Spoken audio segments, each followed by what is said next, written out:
So, I welcome everyone on the panel discussions on valuation.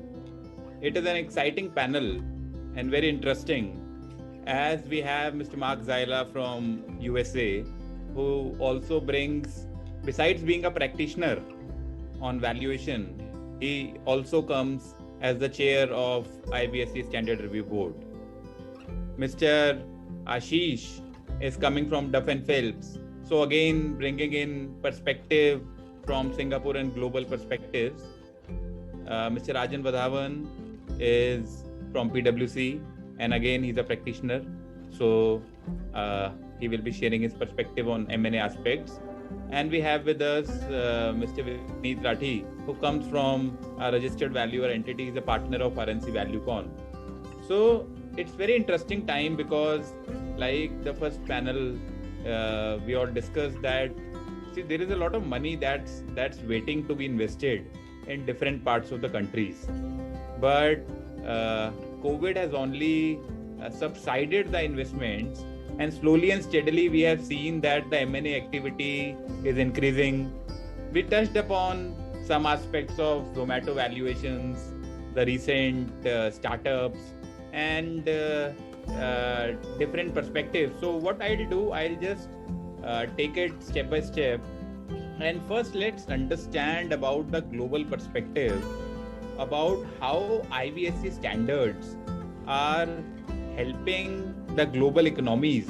And it's very important because at the same time in India, the Indian valuation standards are under formalization. So may I request Mrs. Zyla to share his perspectives on IBSE, and if there are any learnings that as an Indian fraternity we can make at the moment. Mrs. Zyla. Thank you, Chandra, and thank you so much for the invitation to speak to you this morning, or this evening, your time. As Nick mentioned, as Chandra mentioned, in addition to being a practitioner here in Atlanta, I also chair the Standards Review Board of the IBSE. And the function of the Standards Review Board within IBSE is to harmonize the standards for, which is referred to as IVS, which is the only global multidisciplinary set of valuation standards. And we work with three technical boards: a business valuation board, a financial instruments board, and a tangible assets board, and develop a comprehensive set of international global valuation standards. The reason why this is important, if you think about valuation, and if you think about, say, for example, the merger and acquisition process, valuation is a vital part of that process, and it's a vital part of well-functioning global capital markets. So if you think about just a typical M&A transaction, when you're doing a deal, the target, there's a valuation of the target. So how much we need to pay for that target. There may be tax consequences to that transaction. So therefore, there may be a need for a valuation for tax purposes. Under both international accounting standards and here in the United States under U.S. need for financial reporting of that transaction, of identifying the value of the individual assets that are acquired. So that requires a valuation. If there are issues with the transaction, if there's eventually an insolvency, the insolvency might involve a valuation. If there's litigation resulting from the transaction, that might involve a valuation. So it's part of just general transactions. There are numerous reasons why there's a need for valuations, and it goes to back to what Nick was presenting. There needs to be a common set of standards. So if a valuation is done in Delhi or Denver or in Dallas or anywhere across the world, there needs to be consistent methodology, ways that the valuation is doing in order to enhance the efficiency of the capital markets. One of the things that we as a profession are struggling with is, are we operating in a manner that enhances the public trust? And I think that's the IBSE goes a long way to answering that question. If you think about valuation compared to other professions, If you are an accountant, you follow accounting standards, you have a certain set of education requirements. Sometimes you have to have a accounting license, depending on which jurisdiction. If you make a mistake, there are consequences. If you think about it as a lawyer, if you're a lawyer, you have to have a common set of education requirements. You have to have, you follow certain procedures as promulgated by the bar in various jurisdictions. If you make mistakes, there are consequences. In the valuation profession, there really isn't that same level of consistency across the profession. So there have been some concerns from regulators, as we've seen in India, in the United States with the SEC, that there's been some concern expressed about our profession. Because of what we do, and it's involved in the public trust in transactions, in financial reporting, in tax work, the regulators concerned about the consistency and the quality of valuation. So I think the IVSC goes a long way of setting common set of multidisciplinary global set of standards. Some of the projects that we're currently working on to enhance IVS, the current set of standards is referred to as IVS, or International Valuation Standards. We, as Nick was mentioning, we have well over 100 organizations that follow some form of IVS. We also, as Standards Review Board, one of our roles is to be a voice of the profession. So we provide advice to other standard setters as far as providing input as valuation components of, for example, accounting standards with the IASB, with the Financial Accounting Standards Board here in the United States. We've had conversations with organizations like IOSCO about valuation issues as a general concept. We've had conversations with large banks through our Financial Instruments Board to setting financial instruments standards worldwide. Some of the projects that we're currently working on that we see the future of the valuation profession, one that's been mentioned a couple of times during this webinar, is ESG. We see ESG as an important, not only important issue today as a society, a global society, but it's an important issue within valuation. If you think about ESG, there's three kind of buckets of measurement. There's the measurement of actually the impact of ESG, which we see through some ratings agencies. There's the financial impact, financial reporting impact of ESG, which we're starting to see with organizations like the IASB in developing a sustainability board, and the EU in their discussions with FRAG as far as developing accounting standards to measure ESG. And then the third concept, it involves us, valuation specialists, because ESG has a critical component in investments. As the keynote was mentioning earlier, a lot of investment funds are focusing on ESG issues. Well, the question now is, how do you measure that valuation impact? And so we, as an organization within the IVSC, we're starting to gather information, how ESG is being considered in valuations, how technically you measure the impact of this really complex issue. So we're looking at ESG.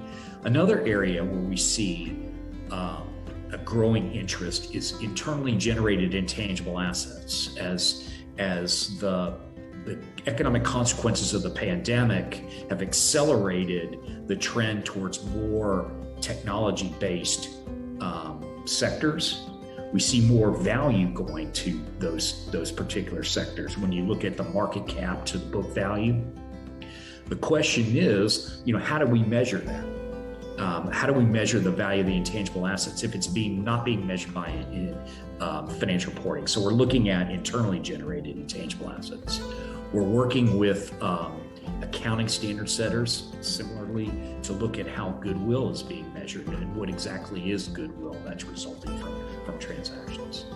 A key issue that we're working on through our Financial Instruments Board is setting common global financial instrument standards. That's been an issue, of course, in the financial crisis in 2007, 2008. where there was not a common set of valuation standards for the securities that caused the issues in the global meltdown of that particular crisis. So we're working to set a common set of valuation standards in financial instruments. We're also dealing with and helping the profession deal with issues like market uncertainty. How do you deal with valuation issues that are caused by the current global pandemic? So with that, I'll leave it to the other panelists, but I just want to encourage adherence to and think about recognition and adherence to common set of valuation standards, because it aids the public trust in the work that we do. Yeah. So I'll just take it from where you have left, Mark. You just touched upon technology companies and how the valuation is getting shifted to the technology companies. And see, I'll just give a small example. On 23rd of this month, Zomato got listed. And if you look into the market cap of Zomato today, it's about 1.1 lakh crores.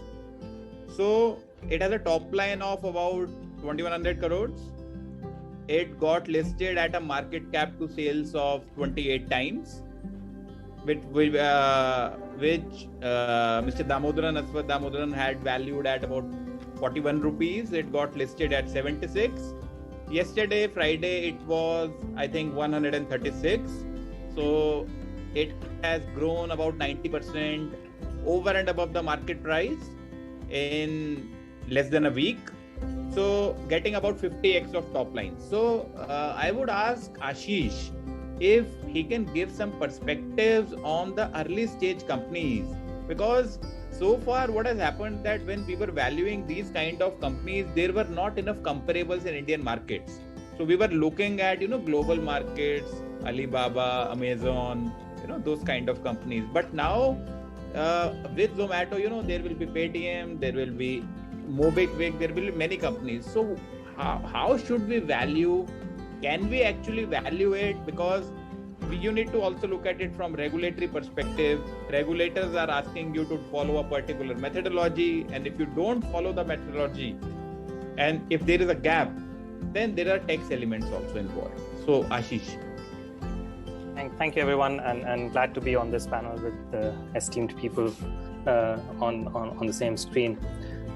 Just taking from what Mark said, see the one of the key things that IVSC talks about and what the IVS talks about, and I happen to wear a second hat of being a Standards and Technical Work Group member for the Institute of Values and Appraisals Singapore. So one of the key things that we always talk about, what is the purpose of the valuation? The purpose then defines how you go about doing the valuation, what's the basis of value that you use, etc., etc., etc. So when you look at something like Zomato going at 28 times, trading today at 50 times, for a company where of the stage that Zomato is in, 40 times, 50 times of revenue is not off the chart. Now, whether that is a sustainable multiple, definitely not. Because anytime when you're talking 40, 50 times multiples on revenue, there's a huge amount of growth built into that. So if you even look at things like, say, look at an Uber, which got listed a long time back, or look at Lyft, which got listed a little while back. They were also at that point in time trading that high, because they weren't at the 28, 50 times. They were probably at about 20, 22 times. And over time, they have stabilized on that multiple. It's still a higher multiple compared to traditional businesses, but they do stabilize. So to your question on what is driving this 50 times, one, I think what the previous panel said, there's a lot of gunpowder. So that's where the private equity and the funds are coming in. People need to justify their living. They need to justify the fact that they need to put in the money and make it to use. Everybody has their 220 to worry about. And the other thing is a lot of, if I put myself 20 years back, when the internet bubble burst, before that, a lot of people made money on it. You go back to 2008 when the GFC happened. Again, a lot of people rode the wave and made money on it. And more often than not, you hear of these success stories rather than the people who jumped off of buildings, metaphorically and otherwise. So there is this whole bunch of 20-somethings who have started earning, believe in these business models because they are the ones who are using it and are willing to put their money into these investments because they believe it's going to grow. So that's where the retail investors are coming from. So if you kind of try and break down who's trading on these tickers over the last since 23rd, you see it's going to be a mix of a lot of the individual investors trying to ride the wave, and a lot of funds who initially came in to make the investment and use their gunpowder to that extent. We also happen to do valuation for funds. So the same question that is trading at 50 times, why can't I get 50 times today? Well, you have to look at what is sustainable. And when it comes to financial reporting, people tend to be more conservative. So those are parameters that come in. I can see Mark smiling.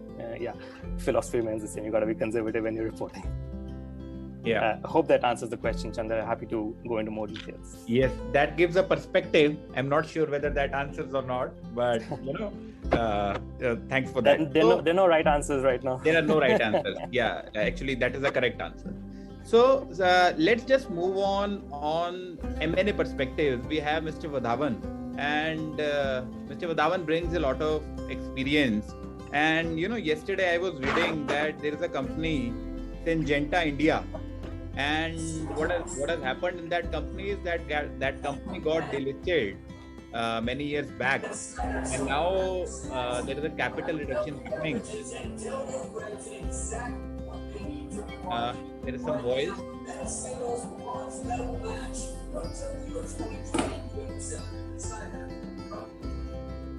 Yes. Yeah. So what has happened is that NCLT has ordered to pay fair value to the shareholders, and that reminds me of a case which Mr. Vadhavan would recall very well. That is Cadbury India judgment in case of capital reduction. So M&A brings to my mind, first of all, minority shareholders. There are many proxy advisory firms who are giving their comments on M&A, whether you should do or not. Minority shareholders have got activated. The kind of valuation expectations sometimes is not reasonable. So what are your perspectives, sir? You can just share. See, it's. I would like to answer it in a very generic manner in certain ways. See, a minority shareholder depends on what the situation at a particular point of time is. When you're doing a valuation for any of this delisting purposes, the company is already delisted, right? Typically, if you were to go into any other market, there would be much more issues around, whether illiquidity, the discount around aspects like minority and majority. In India, unfortunately, there are not many studies which are available to that extent. Typically, and others are here who would have operated in other Ashishas there and all that. And in developed markets like US, UK, or even in Singapore, the discounts for a minority can be as much as 40-45% vis-a-vis majority, right? And we've also seen in Indian context that typically people pay a premium of 25% to getting a control sort of a thing, or varies again across industries from 15 to 40 and all that. But I just use as an indicator.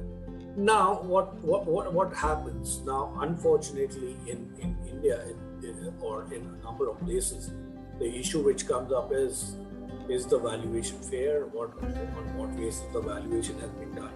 It's at the end of it, it's a transaction between the shareholder and the company. You as the valuer perform the valuation and give the report. It's a justifiable listing. It is up to you. Now comes the critical question, which is can I force? Is it necessary for the minority shareholder to accept it or not accept it? Fine. Till a couple of years back, it was not. The law now gives majority the flexibility to do it. Now comes the question of how many people, the entire process followed in valuation, and that's the way someone should look at it. If there are 5 people who do a valuation, you got 2 valuers, you got 2 merchant bankers coming in providing a fairness opinion on that valuation. There is an independent board, right, over here who's supposed to be protecting anyway. The independent directors have been required to protect the interest of the minority shareholders. So they've gone through all the workings, and that's how they're recommending it. I don't know what extent, what more can be done by everyone in that sense. You are getting into the fiduciary responsibility of an independent director or someone else who's there on the board and is recommending. He's seen all the stuff, right? And I will draw an analogy. It's not a question of Cadbury, and I recollect that this happened way back in early 2000s also, where there was one valuation which was carried out by one firm, another by another firm, who decided, okay, let's get another third valuer to come into it. And again, when the third valuer also gave a report, it was in close proximity to this thing. Now, typically in any large organization, not getting into a small outfit, but typically a company will have a board managed company will obviously have its own plans and everything, right? Which would have got approved from the board. They would have gone through the process and all that, and a person performs the valuation basis that.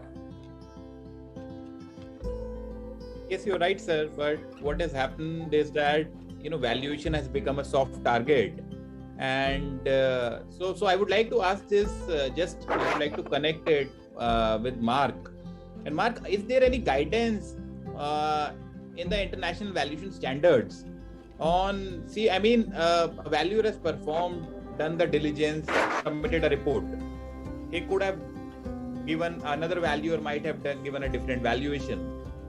You might not like a report at all, but is there a guidance on to what extent a valuer has to do? Because as far as the standards go, standards give us the principles, but how do we apply the principles? Maybe whether CEIB credential is helping on this. Please.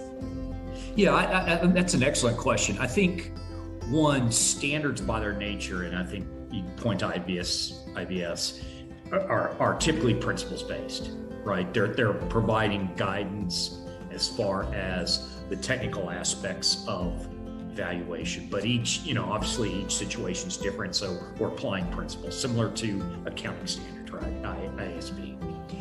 As far as how much work needs to be done as opposed to how to do it, I think you're right on point, Chandler. At least one thing we can point to is the Fair Value Quality Initiative here in the United States. When they developed the CEIV credential, they developed something called the Mandatory Performance Framework, which is a requirement for CEIV credential holders that in order to, it provides guidance to them that they have to follow how much work has to be done. So for an example might be, if management gives you prospective financial information, you just can't blindly take it. You have to go through certain steps to ascertain that prospective financial information is reasonable for use of it. So right now, the only thing I'm aware of as far as the how much is something like the MPF.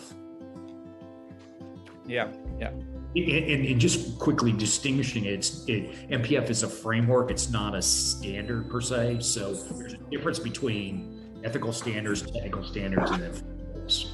Yes. So coming back to Mr. Vadhavan, so sir, how do you see that the M&A valuations are typically different from? So one, there is a controlling stakes involved, but how is it different and from the other valuations?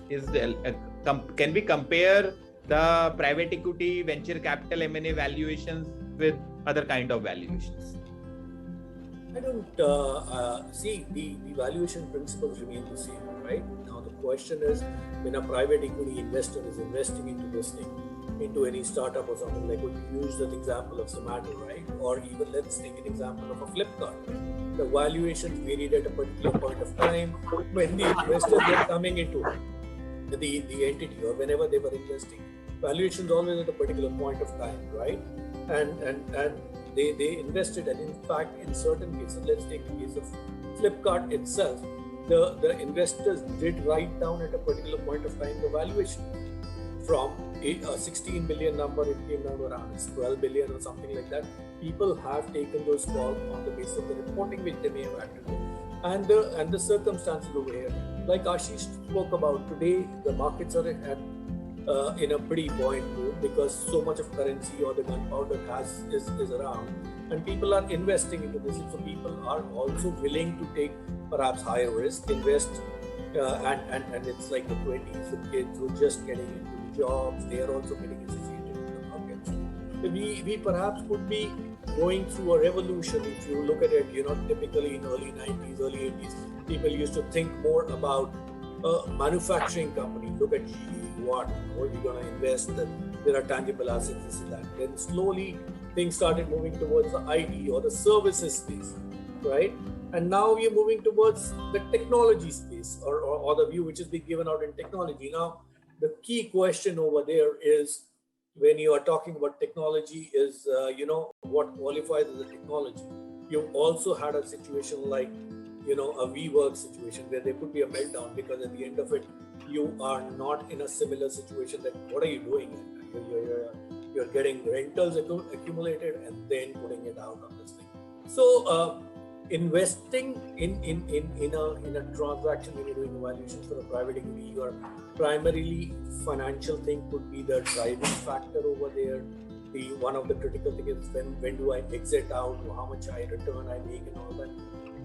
Whereas typically when you're trying to do a M&A, and I'm saying it's like a merger in a normal sense, that two corporates are deciding to merge or something of that sort. They are looking perhaps at much more of the synergy side, what the combined entity valuation can be, and then the evaluation goes into this thing. Eventually, the whole idea of any M&A transaction is that transaction should be value accretive to the shareholders, right? Otherwise, why would I buy something if it is going to destroy value for me? Those are certain underlying principles. But if you're talking about a company being private, let's take the example of Vedanta, right? They also came out with an offer when the commodity cycle had not taken an upswing, and they came out with an offer at a particular price, but the shareholders did not accept it because they felt perhaps it's worth more. So those are it's like what you say, price is different from value, right? So it's up to shareholders that they can negotiate, they can ask for a higher price or not. Yes. And probably one learning is that, transactions are taking place at the equilibrium of demand and supply.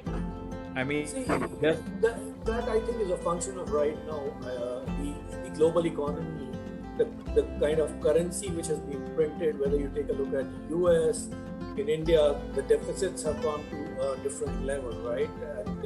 And that what has happened. So everyone is also looking at, there are fewer quality stocks which are available, and people are willing to risk also.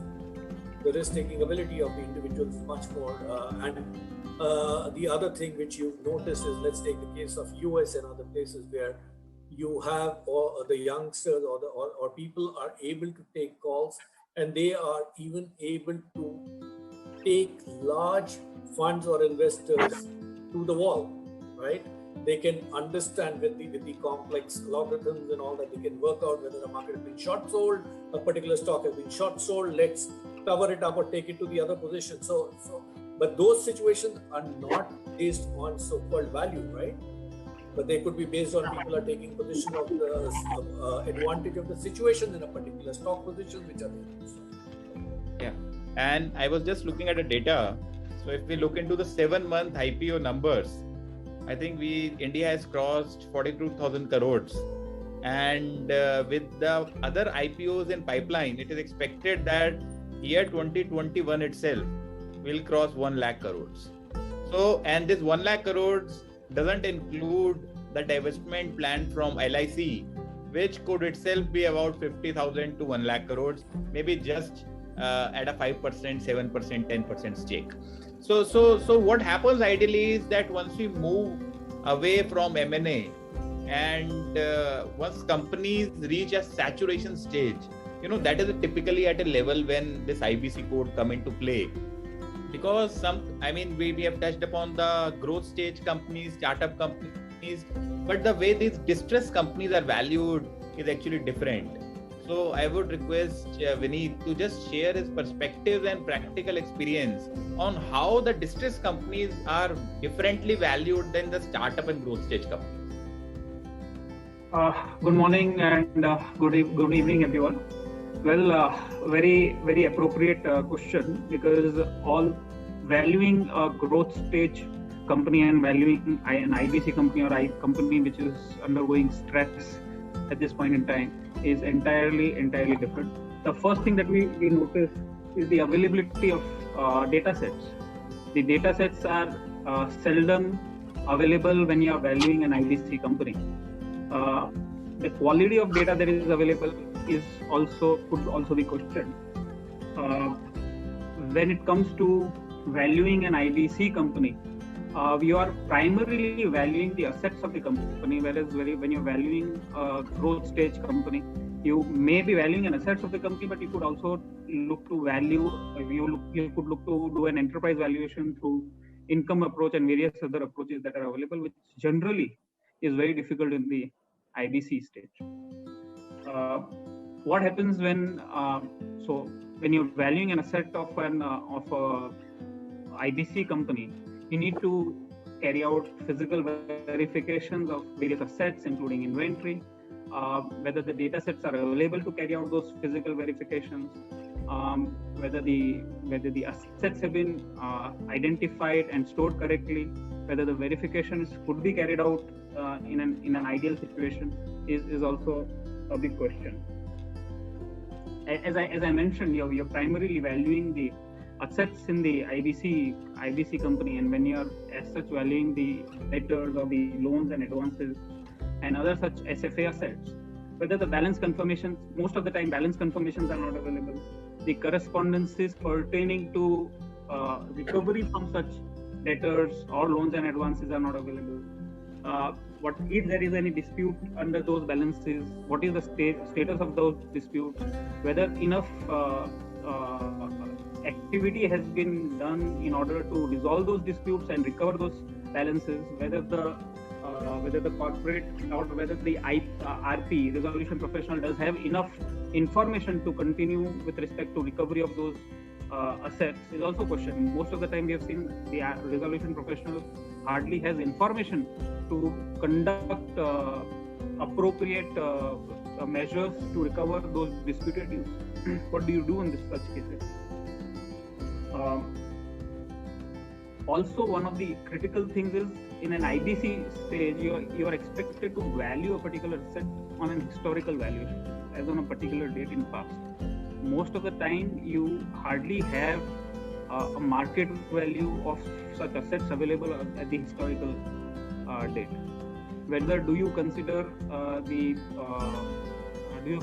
events occurring after the balance sheet date or the valuation date for the purpose of your valuation is also one critical point. In fact, here IBSC, the way it is has defined, and probably valuation standards that we follow in India have defined it differently. The standards in India do mention that you could consider events occurring after the valuation date for the purpose of valuing an asset as on the valuation date, which also throws up critical issues while valuing such companies.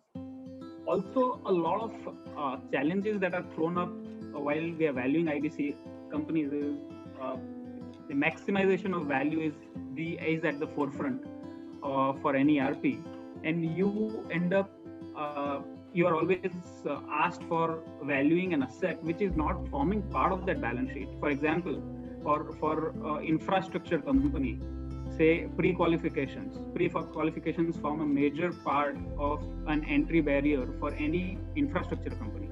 How do you value such pre-qualifications? Does such pre-qualification have any value? Primarily, if you really ask me, pre-qualifications does definitely have value, because that is an entry barrier for any infrastructure company to enter into that particular field. But then, do you really have data sets to be able to carry out valuations for such pre-qualifications? These are some of the challenges that we keep on facing while we value companies under IBC stage, and there are no easy answers to that. Yes. Thanks, Vineet. So I would just like Ashish, see, there are a couple of very interesting points you have made, and I totally agree with that. One is the limitation of data. Now, if a valuer is doing valuation and the data is not available, Ashish, and I would also come to Mark also and to Mr. Vadhavan also, what is how do we facilitate? Because there is certain guidance on assumptions and special assumptions in the IVS, but if the valuer writes in the report that I have not got this data, is the valuation compliant with IVS? Ashish, first you, then Mark, then Mr. Vadhavan. Sure, gladly. So in the past, before IVS came out, we could have done that, taken on a mandate, do a valuation. As you're going through it, you realize certain information is not available, and that limits the ability to say use a particular approach. I think over the last few years that has changed. The thinking has changed, the approach has changed. There's a lot of time spent and a lot of stress before taking on the engagement to assess what's available, and say if for a certain mandate there's any reason that you say can't do. Let's say if PFI is not available, if there are no projections available, and you have to use just a market approach, then you put it in the engagement letter itself. So that helps us align with what is the requirement under IVS, because what IVS says is have your scope clearly defined. So the scope is clearly defined, and then you follow through on it. If it is during the process of the engagement, then you have to put relevant disclosures. Now, if you're looking at what to do when the information is not available, I think that's very case-to-case specific situation, and it can be a conversation in itself. But from what I have seen over the years that I've been doing valuation, you can usually find some reasonable way to assess a number.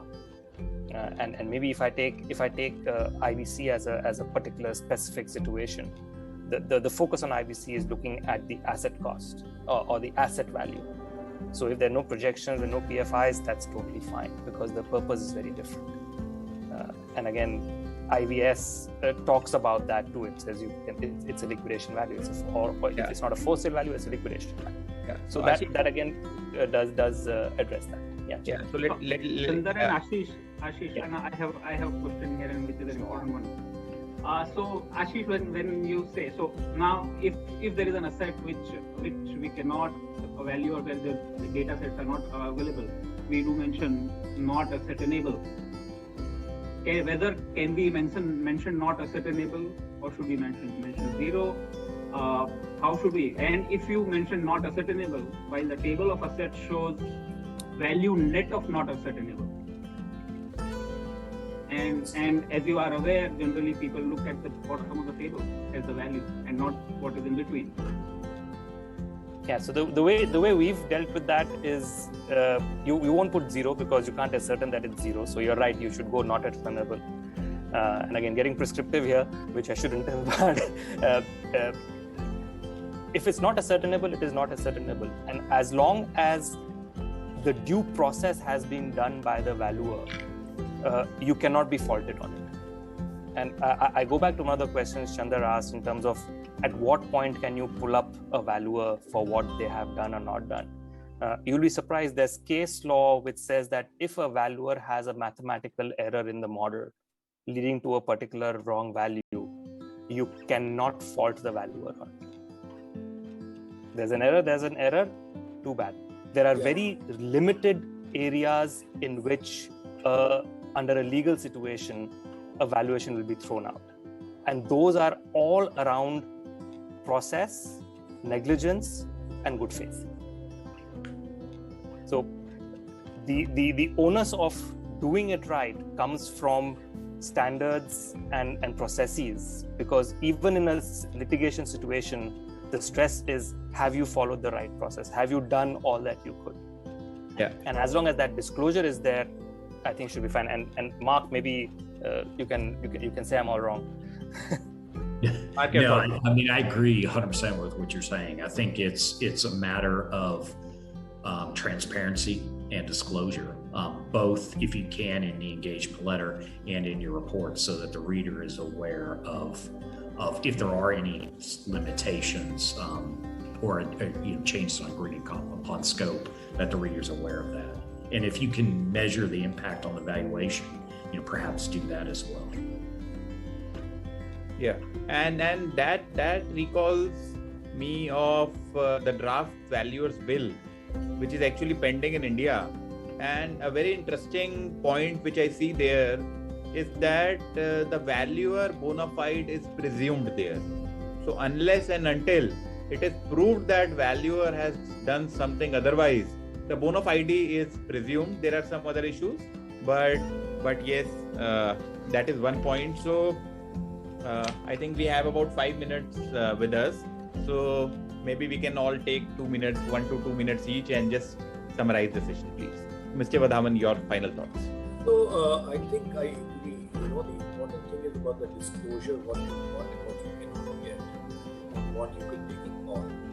I think that is a must. The important thing over here is, and what Ashish spoke about, I was going to talk about the similar situation, right? See, if a valuer has followed the process, Chandar, your judgment and my judgment can be different.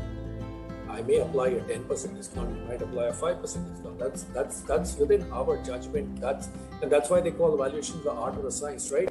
It's science in terms that the processes to be followed or the approaches to be followed have been defined. The principles have been defined that this is the way you need to do it. Now, the art is the experience of the person who is performing a valuation. The calls which he's taking, is he taking the right call? My call or your call can be the same, but there can be a difference of opinion on the discount which I may apply or you may apply. That is a different thing. So, the key question which everything comes down to is, has the valuer followed the right process? He's followed the right process. Has he done enough work on it, on this thing, and that can be justified or supported? Now, whether it goes into public domain or it is put out in the report, that is again a very, very tricky question. Especially in a country like India or any other place, it can be a very tricky question, because let's take the example, if you're doing the valuation for a minority shareholder, he anyway does not have access to the long-range business plan. All those plans are being made by the board, and independent directors who are supposed to be protecting his interest are taking a look at it when all those things are being done. Now, is there a possibility of any of the future information being viewed by a regulator as a forward-looking statement? Can it open up the entire company to it? The other is, can that information be also used by a competitor for a business plan? So, disclosure of information is a case-by-case situation. How it is displayed and set out has to be again taken in the context of each individual transaction. But your working papers and your engagement dynamics, or initially when you enter into an engagement letter and all that, you should absolutely make yourself clear. This is what is going out, and that's how you should write out your report also. And if any regulator or anyone's got any question, all that, those supporting documents can be provided and that can be worked out, At the end of it, in any profession you are, each profession carries some risk or the other, right? So you can't say that as a professional, my work cannot be questioned. Yes, you're right, sir. And that makes me believe that even though India is still formulating the valuation standards, but I think we all would agree that even in 30-40 minutes of discussions, there were different deliberations and different options which came up. And probably IVS, even if adapted, or even if India makes its own standards, if we adopt ICAI valuation standards, it will be more application and following a proper process. that will actually make a valuation strong. Whether it is an M&A brings special importance because there are minority shareholders, there are proxy investors, people are looking at it more. If they look at a normal valuation as well, probably the same kind of questions would come. The kind of assumptions, the kind of special assumptions that are being disclosed, whether the process is followed, whether the standards are followed, and at the end of the day, what is the kind of judgment that the valuer is taking. So probably I see that yes, the ecosystem of valuation in India is still at an evolving stage, and yes, at this stage the benefit or doubt should go to the valuer as far as the bona fide is concerned, and we must learn, add more of the knowledge value additions, because there are a lot many webinars now started happening on topics like valuations. And rather than going too much into technicalities, if a valuation passes a thumb rule, then I think that is a better valuation rather than a valuation in which we are debating of a number of complicated inputs. So with this, I think we are at the end of the session. Any panelist, if you want to add something, please go ahead for a minute, and then we'll move it to the third panel. I'll just quickly add that I would encourage everyone that's participating to think of themselves as part of a global profession.